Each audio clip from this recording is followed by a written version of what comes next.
Phone చేసినాము ఈరోజు రేపు అని చెప్పి వీళ్ళు పొడిగించినారు. సిలిండర్ ఉన్నాయో లేదో మాకు తెలియదు, కానీ ఈ రోజు అయితే ఖచ్చితంగా ఇస్తామని చెప్పినారు. 8 గంటల నుంచి ఇక్కడే వెయిట్ చేసినాము. వెయిట్ చేయనాక జనాలు అందరికీ అదే మాట చెప్పడంతో అందరూ ఏకదాటిగా ఒకేసారి రావడంతో సిలిండర్లు అయితే జనాలు ఎక్కువైపోయి సిలిండర్ ఇస్తామని చెప్పినారు. మాకు ఒక చీటీ కూడా ఇచ్చినారు. 40 చీటీలు ఇచ్చినారు. 40 మందికి ఒక సైడ్ లైన్లో నిలబడి సిలిండర్ ఇస్తామని చెప్పినారు. తర్వాత ఒక మేడం వచ్చి ఇక్కడ క్రౌడ్ ఎక్కువైపోయింది, సిలిండర్లు ఇంటి దగ్గరికి డెలివరీ చేసి ఇస్తారని చెప్పడంతో ఎక్కడో అక్కడ వెళ్ళిపోయారు. సిలిండర్ అంటే స్టాక్ 350 ఉంటాయని చెప్తున్నారు, కానీ సిలిండర్ ఇవ్వడం లేదు. మాకు గ్యాస్ అయిపోయి 10 దినాల నుంచి ఇంటి దగ్గర గ్యాస్ లేకుండా ఉన్నాము. ఈ పరిస్థితి అన్నం తినేదానికి పొయ్యిలో చేసేదానికి పొయ్యి కూడా లేదు. దానివల్ల ఇక్కడ వచ్చేస్తే ఈ మాత్రం చెప్తున్నారు, ఎట్లా అన్నం చేసుకోవాలో కూడా తెలియదు. తెల్లారు 7 గంటలకు వస్తుంది. ఇంతవరకు మాకు ఏనాలి సార్. లైన్లో సీట్లు కూడా రాయించారు సార్. సీట్లు కూడా ఉన్నాయి సార్ దీంట్లో. మళ్ళీ అన్నాక వచ్చి సీట్లు ఉంటే చూపిస్తారు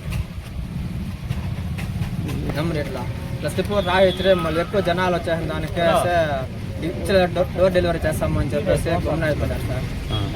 గ్యాస్ అయిపోయి 5 రోజులు అవుతుంది సార్. ఇంతవరకు సిలిండర్ దిగలేదు సార్. ఇంటికాడ పెట్టుకున్నాము, ఊర్లోకి రాలేదు సిలిండర్. అడిగినాము, అందుకే ఇక్కడికి వచ్చింది.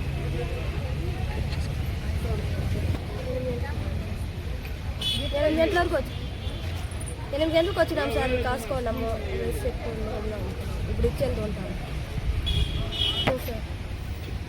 ఇక్కడికే డెలివరీ ఇస్తామంటారు. ఎప్పుడు వస్తారు నెంబర్ చెప్పే మామూలుగా పట్టుకుని లైన్ రానేలేదు సార్ బండి. ఇప్పుడు ఏడొస్తే ఈ పరిస్థితి ఏం చేయాలి సార్? మీరే చూడండి మా పరిస్థితి ఇట్లున్నది. ఇప్పుడు లేదు అంటారు సార్. దయపెట్టి మాకు సిలిండర్ ఇప్పించమని కలెక్టర్ ఫోన్ చేయండి సార్. ఈరోజు రమ్మని చెప్పినాడు. ఎంఈఓ సార్ లెటర్ కూడా తీసుకురమ్మని చెప్పినాడు. తీసుకుని వస్తే ఈరోజు క్లోజ్ చేస్తున్నారు.